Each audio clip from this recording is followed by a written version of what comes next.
Irby at Orby presents Irby Audiobooks, classic stories for the whole family, young and old. Read by Christopher Hart Moynihan. The Other Wise Man by Henry Van Dyke. You know the story of the 3 wise men of the East and how they traveled from far away to offer their gifts at the manger cradle in Bethlehem. But have you ever heard the story of the other wise man who also saw the star in its rising and set out to follow it, yet did not arrive with his brethren in the presence of the young child Jesus? Of the great desire of this 4th pilgrim and how it was denied, yet accomplished in the denial, of his many wanderings and the probations of his soul, of the long way of his seeking and the strange way of his finding the one whom he sought. I would tell the tale, as I have heard fragments of it in the Hall of Dreams, in the Palace of the Heart of Man. Part 1. In the days when Augustus Caesar was master of many kings and Herod reigned in Jerusalem, there lived in the city of Ecbatana, among the mountains of Persia, a certain man named Artaban. His house stood close to the outermost of the walls which encircled the royal treasury. From his roof he could look over the 7-fold battlements of black and white and crimson and blue and red and silver and gold, to the hill where the summer palace of the Parthian emperors glittered like a jewel in a crown. Around the dwelling of Artaban spread a fair garden, a tangle of flowers and fruit trees, watered by a score of streams descending from the slopes of Mount Orontes, and made musical by innumerable birds. But all color was lost in the soft and odorous darkness of the late September night, and all sounds were hushed in the deep charm of its silence, save the splashing of the water, like a voice half sobbing and half laughing under the shadows. High above the trees a dim glow of light shone through the curtained arches of the upper chamber where the master of the house was holding counsel with his friends. He stood by the doorway to greet his guests, a tall, dark man of about 40 years, with brilliant eyes set near together under his broad brow and firm lines graven around his fine, thin lips, the brow of a dreamer and the mouth of a soldier, a man of sensitive feeling but inflexible will, one of those who, in whatever age they may live, are born for inward conflict and a life of quest. His robe was of pure white wool thrown over a tunic of silk, and a white pointed cap with long lapels at the sides rested on his flowing black hair. It was the dress of the ancient priesthood of the Magi, called the fire worshippers. "Welcome," he said in his low, pleasant voice as one after another entered the room. "Welcome, Abdus, peace be with you, Rhodaspes and Tigranes, and with you, my father, Abgarus. You are all welcome. This house grows bright with the joy of your presence." There were 9 of the men, differing widely in age, but alike in the richness of their dress of many-colored silks, and in the massive golden collars around their necks, marking them as Parthian nobles, and in the winged circles of gold resting upon their breasts, the sign of the followers of Zoroaster. They took their places around a small black altar at the end of the room where a tiny flame was burning. Artaban, standing beside it and waving a barsom of thin tamarisk branches above the fire, fed it with dry sticks of pine and fragrant oils. Then he began the ancient chant of the Yasna, and the voices of his companions joined in the hymn to Ahura Mazda.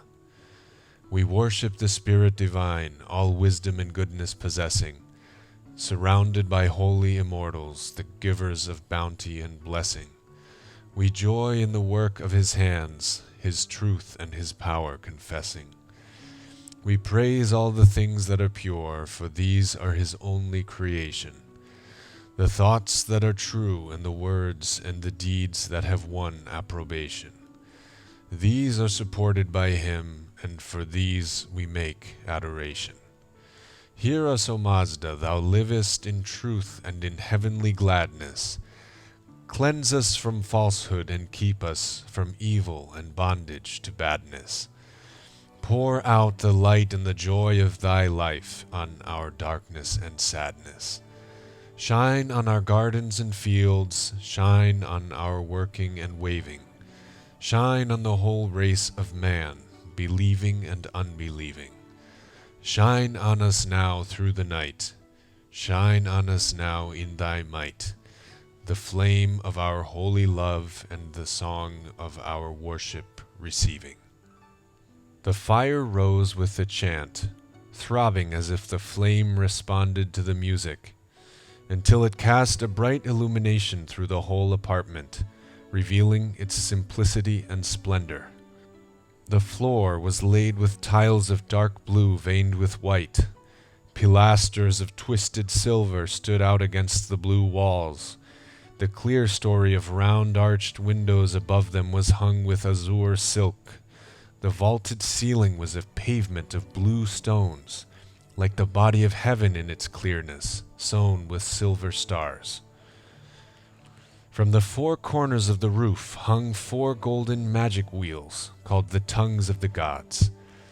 At the eastern end, behind the altar, there were 2 dark red pillars of porphyry. Above them a lintel of the same stone, on which was carved the figure of a winged archer, with his arrow set to the string and his bow drawn. The doorway between the pillars, which opened upon the terrace of the roof, was covered with a heavy curtain of the color of a ripe pomegranate, embroidered with innumerable golden rays shooting upward from the floor. In effect, the room was like a quiet, starry night, all azure and silver, flushed in the cast with rosy promise of the dawn. It was, as the house of a man should be, an expression of the character and spirit of the master. He turned to his friends when the song was ended, and invited them to be seated on the divan at the western end of the room. Day 2. "You have come tonight," said he, looking around the circle, "at my call as the faithful scholars of Zoroaster, to renew your worship and rekindle your faith in the God of purity, even as this fire has been rekindled on the altar. We worship not the fire, but him of whom it is the chosen symbol, because it is the purest of all created things. It speaks to us of one who is light and truth. Is it not so, my father?" "It is well said, my son," answered the venerable Abgarus. "The enlightened are never idolaters. They lift the veil of form and go into the shrine of reality, and new light and truth are coming to them continually through the old symbols." "Hear me then, my father and my friends," said Artaban, "while I tell you of the new light and truth that have come to me through the most ancient of all signs. We have searched the secrets of nature together, and studied the healing virtues of water and fire and the plants. We have read also the books of prophecy in which the future is dimly foretold in words that are hard to understand. But the highest of all learning is the knowledge of the stars. To trace their course is to untangle the threads of the mystery of life from the beginning to the end. If we could follow them perfectly, nothing would be hidden from us. But is not our knowledge of them still incomplete? Are there not many stars still beyond our horizon, lights that are known only to the dwellers in the far southland among the spice trees of Punt and the gold mines of Ophir?" There was a murmur of assent among the listeners. "The stars," said Tigranes, "are the thoughts of the Eternal. They are numberless. but the thoughts of man can be counted like the years of his life. The wisdom of the Magi is the greatest of all wisdoms on earth, because it knows its own ignorance, and that is the secret of power. We keep men always looking and waiting for a new sunrise, but we ourselves understand that the darkness is equal to the light, and that the conflict between them will never be ended. That does not satisfy me, answered Artaban, for if the waiting must be endless, if there could be no fulfillment of it, then it would not be wisdom to look and wait. We should become like those new teachers of the Greeks who say that there is no truth, and that the only wise men are those who spend their lives in discovering and exposing the lies that have been believed in the world. But the new sunrise will certainly appear in the appointed time. Do not our own books tell us that this will come to pass, and that men will see the brightness of a great light? That is true, said the voice of Abgarus. Every faithful disciple of Zoroaster knows the prophecy of the Avesta, and carries the word in his heart. In that day Socios the victorious shall arise out of the number of the prophets in the east country. Around him shall shine a mighty brightness, and he shall make life everlasting, incorruptible, and immortal, and the dead shall rise again. This is a dark saying, said Tigranes, and it may be that we shall never understand it. It is better to consider the things that are near at hand, and to increase the influence of the Magi in their own country, rather than to look for one who may be a stranger, and to whom we must resign our power. The others seemed to approve these words. There was a silent feeling of agreement manifest among them. Their looks responded with that indefinable expression which always follows when a speaker has uttered the thought that has been slumbering in the hearts of his listeners. But Artaban turned to Abgarus with a glow on his face and said, My father, I have kept this prophecy in the secret place of my soul. Religion without a great hope would be like an altar without a living fire. And now the flame has burned more brightly, and by the light of it I have read other words, which also have come from the fountain of truth, and speak yet more clearly of the rising of the victorious one in his brightness. He drew from the breast of his tunic 2 small rolls of fine parchment, with writing upon them, and unfolded them carefully upon his knee. In the years that are lost in the past, long before our fathers came into the land of Babylon, there were wise men in Chaldea, from whom the first of the Magi learned the secret of the heavens. And of these Balaam the son of Beor was one of the mightiest. Hear the words of his prophecy. There shall come a star out of Jacob, and a scepter shall arise out of Israel. The lips of Tigranes drew downward with contempt as he said, Judah was a captive by the waters of Babylon, and the sons of Jacob were in bondage to our kings. The tribes of Israel are scattered through the mountains like lost sheep, and from the remnant that dwells in Judea under the yoke of Rome, neither star nor scepter shall arise. And yet, answered Artaban, it was the Hebrew Daniel, the mighty searcher of dreams, the counselor of kings, the wise Belteshazzar, who was most honored and beloved of our great King Cyrus. A prophet of sure things and a reader of the thoughts of the Eternal, Daniel proved himself to our people. And these are the words that he wrote. Artaban read from the second scroll.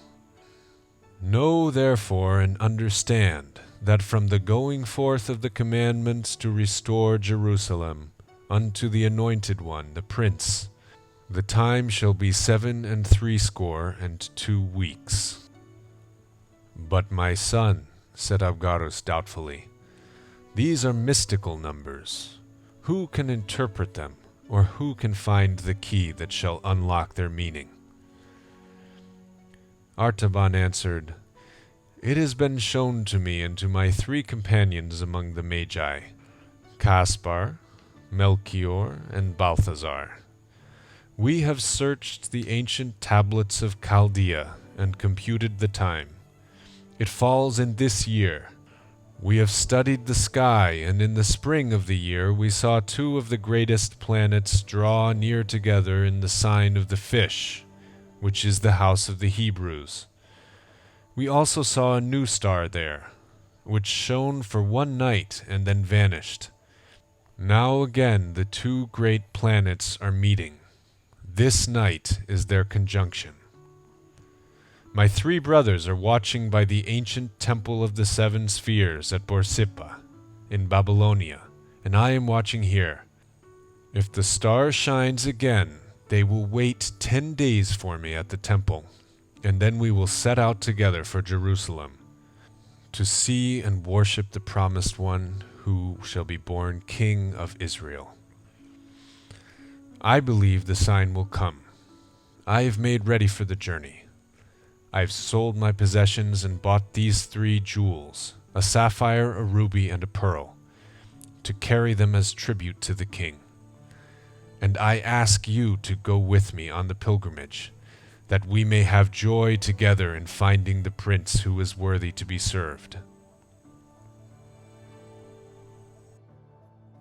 While he was speaking, he thrust his hand into the inmost fold of his girdle, and drew out 3 great gems, one blue as a fragment of the night sky, one redder than a ray of sunrise, and one as pure as the peak of a snow mountain at twilight, and laid them on the outspread scrolls before him. But his friends looked on with strange and alien eyes. A veil of doubt and mistrust came over their faces, like a fog creeping up from the marshes to hide the hills. They glanced at each other with looks of wonder and pity, as those who have listened to incredible sayings, the story of a wild vision, or the proposal of an impossible enterprise. At last Tigranes said, "Artaban, this is a vain dream. It comes from too much looking upon the stars and the cherishing of lofty thoughts. It would be wiser to spend the time in gathering money for the new fire temple at Shala. No king will ever rise from the broken race of Israel, and no end will ever come to the eternal strife of light and darkness. He who looks for it is a chaser of shadows. Farewell." And another said, "Artaban, I have no knowledge of these things, and my office as guardian of the royal treasure binds me here. The quest is not for me, but if thou must follow it, fare thee well." And another said, "In my house there sleeps a new bride, and I cannot leave her nor take her with me on this strange journey. This quest is not for me, but may thy steps be prospered wherever thou goest. So farewell." And another said, "I am ill and unfit for hardship, but there is a man among my servants whom I will send with thee when thou goest, to bring me word how thou farest." So, one by one, they left the house of Artaban. But Abgarus, the oldest and the one who loved him the best, lingered long after the others had gone, and said gravely, "My son, it may be that the light of truth is in this sign that has appeared in the skies, and then it will surely lead to the prince and the mighty brightness. Or it may be that it is only a shadow of the light, as Tigranes has said, and then he who follows it will have a long pilgrimage and a fruitless search. But it is better to follow even the shadow of the best than to remain content with the worst. and those who would see wonderful things must often be ready to travel alone. I am too old for this journey, but my heart shall be a companion of thy pilgrimage day and night, and I shall know the end of thy quest. Go in peace." Then Abgarus went out of the azure chamber with its silver stars, and Artaban was left in solitude. He gathered up the jewels and replaced them in his girdle. For a long time he stood and watched the flame that flickered and sank upon the altar. Then he crossed the hall, lifted the heavy curtain, and passed out between the pillars of porphyry to the terrace on the roof. The shiver that runs through the earth ere she rouses from her night sleep had already begun, and the cool wind that heralds the daybreak was drawing downward from the lofty snow-traced ravines of Mount Orontes. Birds, half awakened, crept and chirped among the rustling leaves, and the smell of ripened grapes came in brief wafts from the arbors. Far over the eastern plain a white mist stretched like a lake, but where the distant peaks of Zagros serrated the western horizon, the sky was clear. Jupiter and Saturn rolled together like drops of lambent flame about to blend in one. As Artaban watched them, a steel-blue spark was born out of the darkness beneath, rounding itself with purple splendors to a crimson sphere, and spiring upward through rays of saffron and orange into a point of white radiance. Tiny and infinitely remote, yet perfect in every part, it pulsated in the enormous vault as if the 3 jewels in the Magian's girdle had mingled and been transformed into a living heart of light. He bowed his head. He covered his brow with his hands. "It is the sign," he said. "The king is coming, and I will go to meet him." All night long, Vazda, the swiftest of Artaban's horses, had been waiting, saddled and bridled in her stall, pawing the ground impatiently, and shaking her bit as if she shared the eagerness of her master's purpose, though she knew not its meaning.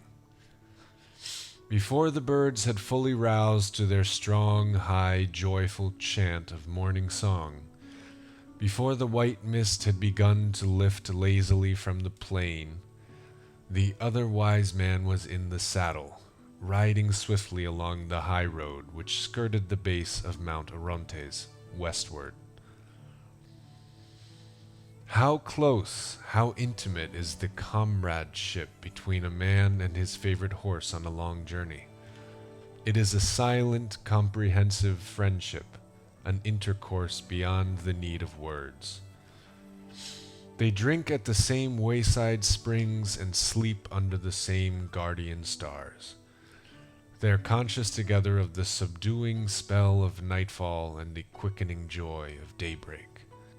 The master shares his evening meal with his hungry companion, and feels the soft, moist lips caressing the palm of his hand as they close over the morsel of bread. In the gray dawn he is roused from his bivouac by the gentle stir of a warm, sweet breath over his sleeping face, and looks up into the eyes of his faithful fellow traveler, ready and waiting for the toil of the day. Surely, unless he is a pagan and an unbeliever, by whatever name he calls upon his God, he will thank him for this voiceless sympathy, this dumb affection, and his morning prayer will embrace a double blessing. God bless us both, the horse and the rider, and keep our feet from falling and our souls from death. Then, through the keen morning air, the swift hoofs beat their tattoo along the road, keeping time to the pulsing of 2 hearts that are moved with the same eager desire, to conquer space, to devour the distance, to attain the goal of the journey. Artaban must indeed ride wisely and well if he would keep the appointed hour with the other Magi, for the route was 150 parasangs, and 15 was the utmost that he could travel in a day. But he knew Vazda's strength, and pushed forward without anxiety, making the fixed distance every day, though he must travel late into the night, and in the morning long before sunrise. He passed along the brown slopes of Mount Orontes, furrowed by the rocky courses of 100 torrents. He crossed the level plains of the Niceans, where the famous herds of horses, feeding in the wide pastures, tossed their heads at Vazda's approach, and galloped away with a thunder of many hoofs, and flocks of wild birds rose suddenly from the swampy meadows, wheeling in great circles with a shining flutter of innumerable wings and shrill cries of surprise. He traversed the fertile fields of Concabar, where the dust from the threshing floors filled the air with a golden mist, half hiding the huge temple of Astarte with its 400 pillars. At Bagistan, among the rich gardens watered by fountains from the rock, he looked up at the mountain thrusting its immense rugged brow out over the road, and saw the figure of King Darius trampling upon his fallen foes, and the proud list of his wars and conquests graven high upon the face of the eternal cliff. Over many a cold and desolate pass, crawling painfully across the wind-swept shoulders of the hills, down many a black mountain gorge where the river roared and raced before him like a savage guide, across many a smiling vale with terraces of yellow limestone full of vines and fruit trees, through the oak groves of Carene and the dark gates of Zagros, walled in by precipices, into the ancient city of Chala, where the people of Samaria had been kept in captivity long ago, and out again by the mighty portal, riven through the encircling hills, where he saw the image of the high priest of the Magi sculptured on the wall of rock, with hand uplifted as if to bless the centuries of pilgrims.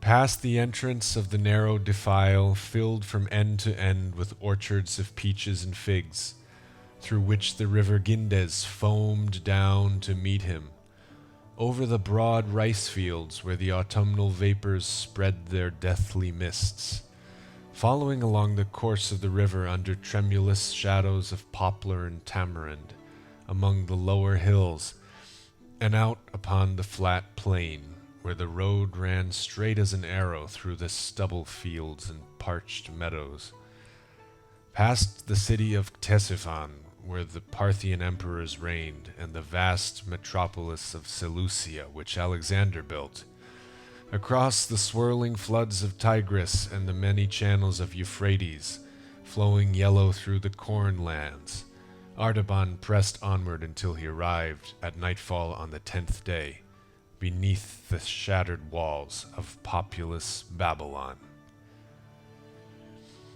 Vazda was almost spent, and Artaban would gladly have turned into the city to find rest and refreshment for himself and for her.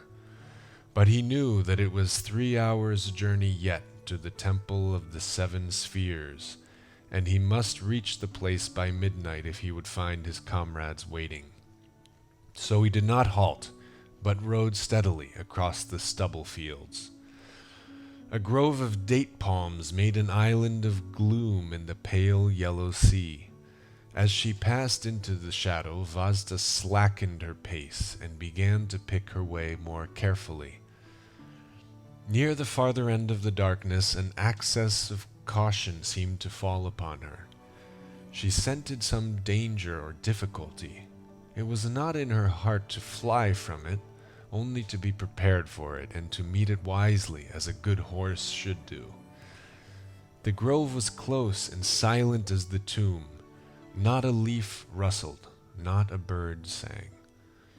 She felt her steps before her delicately, carrying her head low and sighing now and then with apprehension. At last she gave a quick breath of anxiety and dismay and stood stock still, quivering in every muscle, before a dark object in the shadow of the last palm tree. Artaban dismounted. The dim starlight revealed the form of a man lying across the road. His humble dress and the outline of his haggard face showed that he was probably one of the Hebrews who still dwelt in great numbers around the city. His pallid skin, dry and yellow as parchment, bore the mark of the deadly fever which ravaged the marshlands in autumn. The chill of death was in his lean hand, and as Artaban released it, the arm fell back inertly upon the motionless breast. He turned away with a thought of pity, leaving the body to that strange burial which the Magians deemed most fitting, the funeral of the desert, from which the kites and vultures rise on dark wings, and the beasts of prey slink furtively away. When they are gone, there is only a heap of white bones on the sand. But, as he turned, a long, faint, ghostly sigh came from the man's lips. The bony fingers gripped the hem of the Magian's robe and held him fast. Artaban's heart leaped to his throat, not with fear, but with a dumb resentment at the importunity of this blind delay. How could he stay here in the darkness to minister to a dying stranger? What claim had this unknown fragment of human life upon his compassion or his service? If he lingered but for an hour, he could hardly reach Borsippa at the anointed time. His companions would think he had given up on the journey. They would go without him. He would lose his quest. But if he went on now, the man would surely die. If Artaban stayed, life might be restored. His spirit throbbed and fluttered with the urgency of the crisis. Should he risk the great reward of his faith for the sake of a single deed of charity? Should he turn aside, if only for a moment, from the following of the star, to give a cup of cold water to a poor perishing Hebrew? God of truth and purity, he prayed, direct me in the holy path, the way of wisdom which thou only knowest. Then he turned back to the sick man. Loosening the grasp of his hand, he carried him to a little mound at the foot of the palm tree. He unbound the thick folds of the turban and opened the garment above the sunken breast. He brought water from one of the small canals nearby and moistened the sufferer's brow and mouth. He mingled a draught of one of those simple but potent remedies which he carried always in his girdle, for the Magians were physicians as well as astrologers, and poured it slowly between the colorless lips. Hour after hour he labored, as only a skillful healer of disease can do. At last the man's strength returned. He sat up and looked about him. "Who art thou?" he said, in the rude dialect of the country, "and why hast thou sought me here to bring back my life?" "I am Artaban the Magian of the city of Ecbatana, and I am going to Jerusalem in search of one who is to be born King of the Jews, a great prince and deliverer of all men. I dare not delay any longer upon my journey, for the caravan that has waited for me may depart without me. But see, here is all that I have left of bread and wine, and here is a potion of healing herbs. When thy strength is restored, thou canst find the dwellings of the Hebrews among the houses of Babylon." The Jew raised his trembling hand solemnly to heaven. "Now may the God of Abraham and Isaac and Jacob bless and prosper the journey of the merciful, and bring him in peace to his desired haven. Stay, I have nothing to give thee in return, only this. that I can tell thee where the Messiah must be sought. For our prophets have said that he should be born not in Jerusalem, but in Bethlehem of Judah. May the Lord bring you in safety to that place, because thou hast had pity upon the sick." It was already long past midnight. Artaban rode in haste, and Vazda, restored by the brief rest, ran eagerly through the silent plain and swam the channels of the river. She put forth the remnant of her strength and fled over the ground like a gazelle. But the first beam of the rising sun sent a long shadow before her as she entered upon the final stadium of the journey, and the eyes of Artaban, anxiously scanning the great mound of Nimrod and the temple of the seven spheres, could discern no trace of his friends. The many-colored terraces of black and orange and red and yellow and green and blue and white, shattered by the convulsions of nature and crumbling under the repeated blows of human violence, still glittered like a ruined rainbow in the morning light. Artaban rode swiftly around the hill. He dismounted and climbed to the highest terrace, looking out towards the west. The huge desolation of the marshes stretched away to the horizon in the border of the desert. Bitterns stood by the stagnant pools, and jackals skulked through the low bushes. But there was no sign of the caravan of the wise men, far or near. At the edge of the terrace he saw a little cairn of broken bricks, and under them a piece of papyrus. He caught it up and read, "We have waited past the midnight and can delay no longer. We go to find the king. Follow us across the desert." Artaban sat down upon the ground and covered his head in despair. "How can I cross the desert," said he, "with no food and with a spent horse? I must return to Babylon, sell my sapphire, and buy a train of camels, and provision for the journey. I may never overtake my friends. Only God the Merciful knows whether I shall not lose the sight of the king because I tarried to show mercy."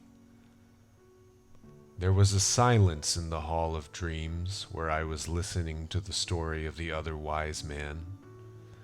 Through this silence I saw, but very dimly, his figure passing over the dreary undulations of the desert, high upon the back of his camel, rocking steadily onward like a ship over the waves. The land of death spread its cruel net around him. The stony waste bore no fruit but briars and thorns. The dark ledges of rock thrust themselves above the surface here and there like the bones of perished monsters. Arid and inhospitable mountain ranges rose before him, furrowed with dry channels of ancient torrents, white and ghastly as scars on the face of nature. Shifting hills of treacherous sand were heaped like tombs along the horizon. By day, the fierce heat pressed its intolerable burden on the quivering air. No living creature moved on the dumb, swooning earth, but tiny jerboas scuttling through the parched bushes, or lizards vanishing in the clefts of the rock. By night the jackals prowled and barked in the distance, and the lion made the black ravines echo with his hollow roaring, while a bitter, blighting chill followed the fever of the day. Through heat and cold the Magian moved steadily onward. Then I saw the gardens and orchards of Damascus, watered by the streams of Abana and Farfar, with their sloping swards inlaid with bloom and their thickets of myrrh and roses. I saw the long snowy ridge of Hermon, and the dark groves of cedars, and the valley of the Jordan, and the blue waters of the lake of Galilee, and the fertile plain of Israelon, and the hills of Ephraim, and the highlands of Judah. Through all these I followed the figure of Artaban moving steadily onward, until he arrived at Bethlehem. And it was the 3rd day after the 3 wise men had come to that place, and had found Mary and Joseph with the young child Jesus, and had laid their gifts of gold and frankincense and myrrh at his feet. Then the other wise man drew near, weary but full of hope, bearing his ruby and his pearl to offer to the king. For now at last, he said, I shall surely find him, though I be alone, and later than my brethren. This is the place of which the Hebrew exile told me that the prophets had spoken, and here I shall behold the rising of the great light. But I must inquire about the visit of my brethren, and to what house the star directed them, and to whom they presented their tribute. The streets of the village seemed to be deserted, and Artaban wondered whether the men had all gone up to the hill pastures to bring down their sheep. From the open door of a cottage he heard the sound of a woman's voice singing softly.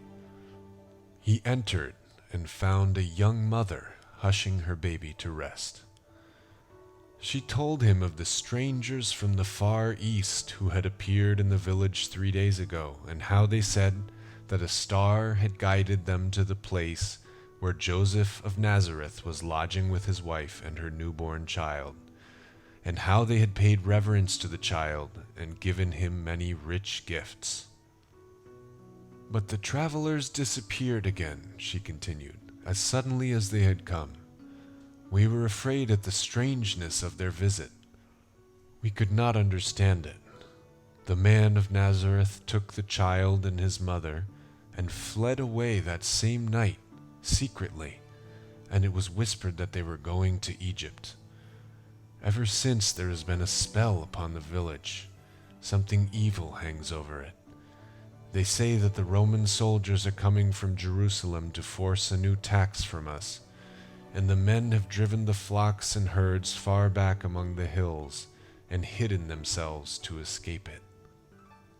Artaban listened to her gentle, timid speech, and the child in her arms looked up in his face and smiled, stretching out its rosy hands to grasp at the winged circle of gold on his breast. His heart warmed to the touch. It seemed like a greeting of love and trust to one who had journeyed long in loneliness and perplexity, fighting with his own doubts and fears, and following a light that was veiled in clouds. Why might not this child have been the promised prince? He asked within himself, as he touched its soft cheek. Kings have been born ere now in lowlier houses than this, and the favorite of the stars may rise even from a cottage. But it has not seemed good to the God of wisdom to reward my search so soon and so easily. The one whom I seek has gone before me, and now I must follow the king to Egypt. The young mother laid the baby in its cradle, and rose to minister to the wants of the strange guest that fate had brought into her house. She set food before him, the plain fare of peasants, but willingly offered, and therefore full of refreshment for the soul as well as for the body. Artaban accepted it gratefully, and as he ate, the child fell into a happy slumber, and murmured sweetly in its dreams, and a great peace filled the room.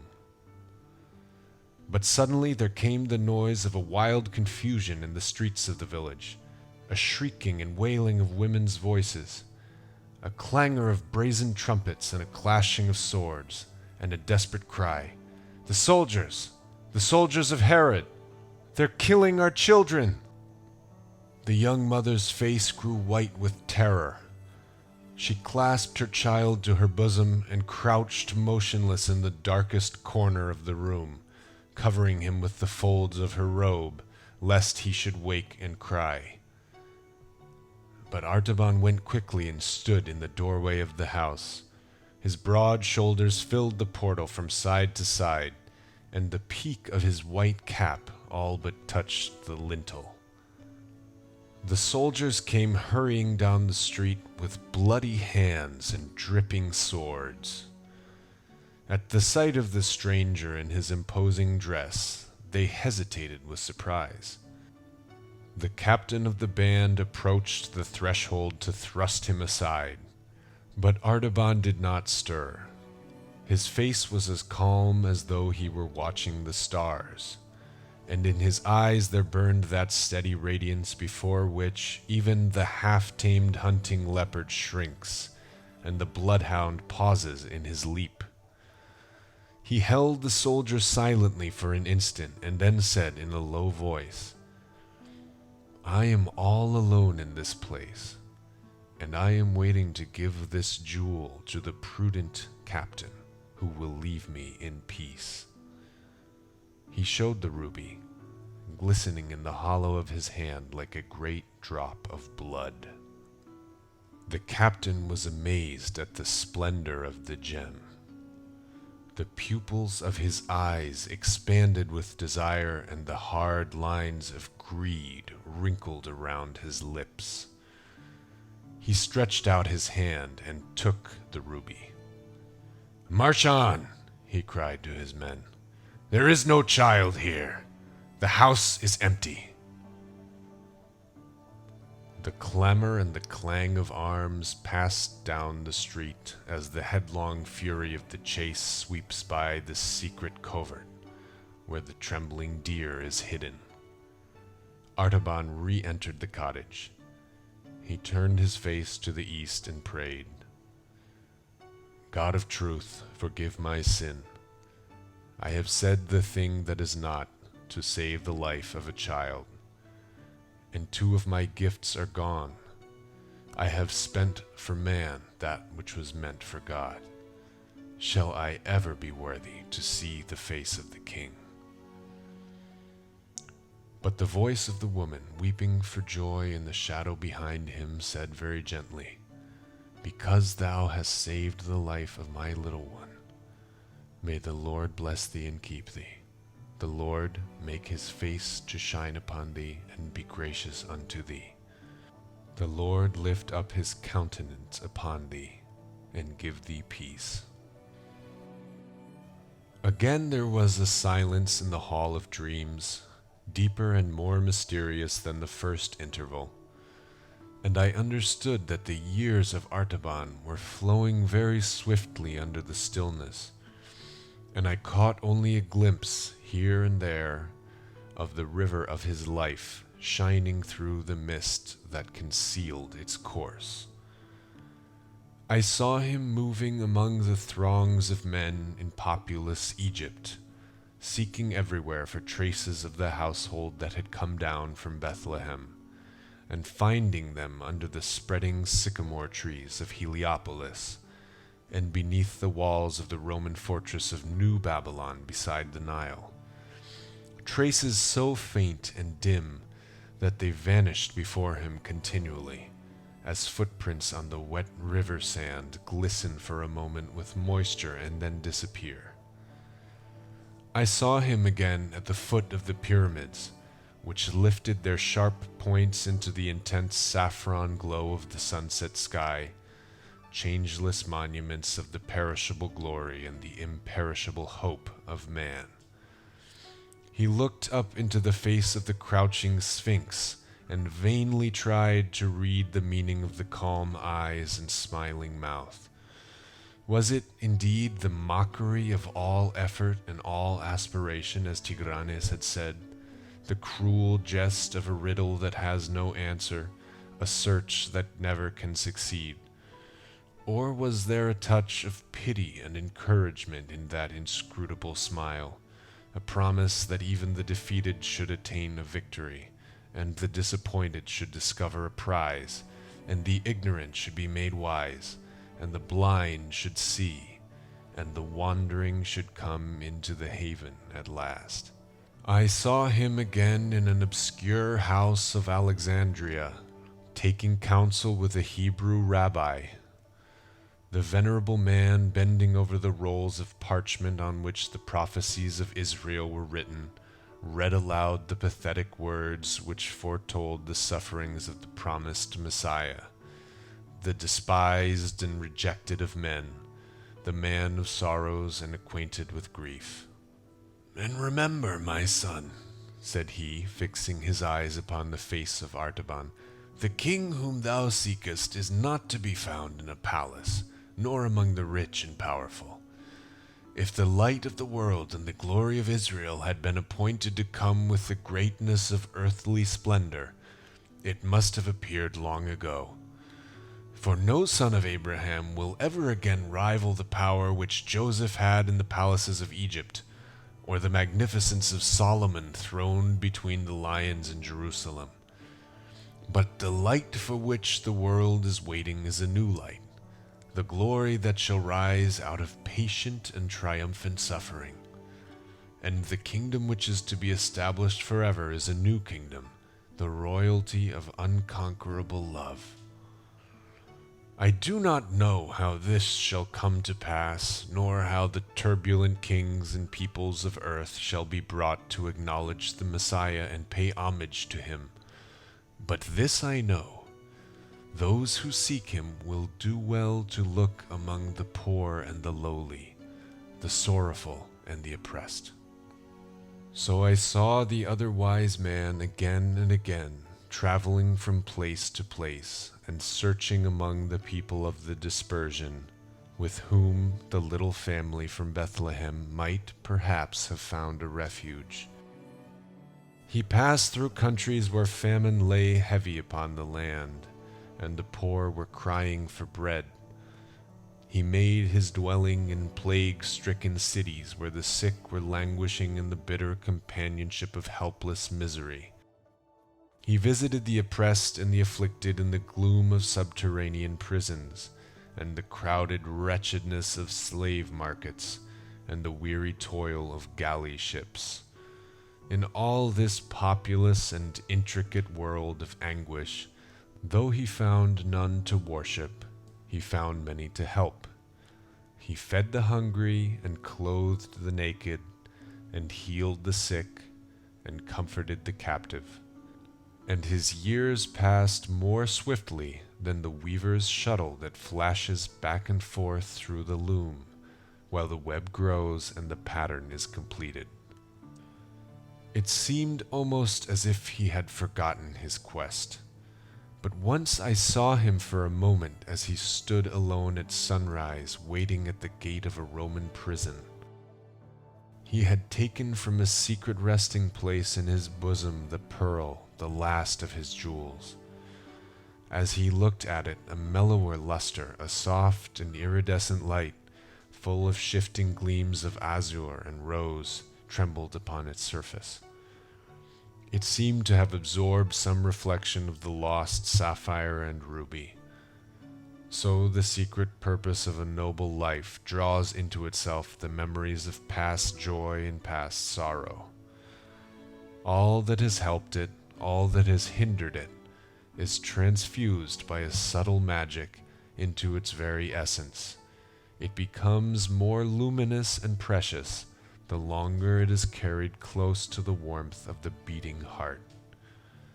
Then at last, while I was thinking of this pearl and of its meaning, I heard the end of the story of the other wise man.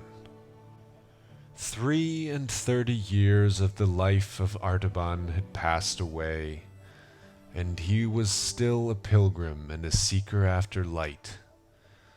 His hair, once darker than the cliffs of Zagros, was now white as the wintry snow that covered them.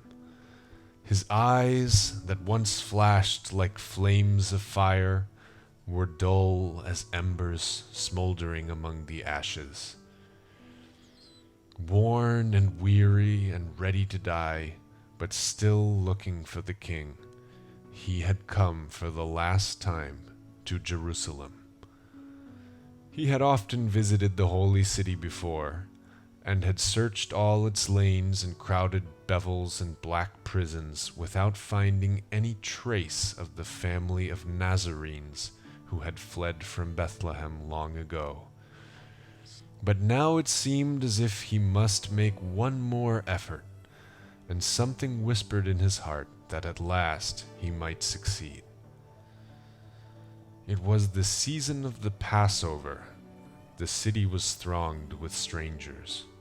The children of Israel, scattered in far lands, had returned to the temple for the great feast, and there had been a confusion of tongues in the narrow streets for many days. But on this day a singular agitation was visible in the multitude. The sky was veiled with a portentous gloom. Currents of excitement seemed to flash through the crowd. A secret tide was sweeping them all one way. The clatter of sandals and the soft, thick sound of thousands of bare feet shuffling over the stones flowed unceasingly along the street that leads to the Damascus Gate. Artaban joined a group of people from his own country, Parthian Jews who had come up to keep the Passover, and inquired of them the cause of the tumult and where they were going. "We are going," they answered, "to the place called Golgotha, outside the city walls, where there is to be an execution. Have you not heard what has happened? 2 famous robbers are to be crucified, and with them another, called Jesus of Nazareth, a man who has done many wonderful works among the people, so that they love him greatly.